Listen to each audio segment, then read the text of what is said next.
Een doorstart van de carrière, als ik het zo mag zeggen. Je bent met Emiel Hartkamp in zee.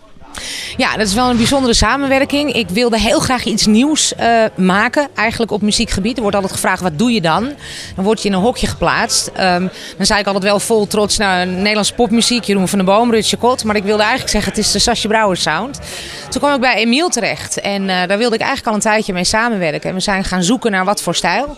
Ik ben al jaren fan van Helene Fischer. Dat is echt een ongelooflijke ster in Duitsland, voor degenen die dat niet weten.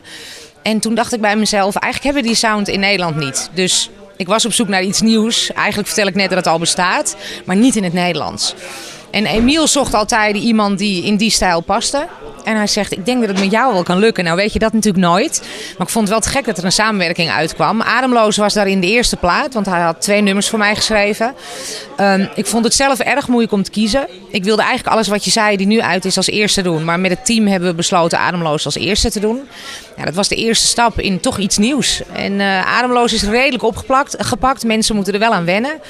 En alles wat je zei is het antwoord op Ademloos. En ik denk dat het echt heel geslaagd is. Althans, ik hoop het. Ik zit al 25 jaar in het vak, maar ik vind het nu wel extra spannend. We hebben het ook aan een aantal mensen uit het vak laten luisteren. Die allemaal zo enthousiast zijn en eigenlijk allemaal zeggen het is iets nieuws. Dan kan je alleen maar hopen dat het waar is.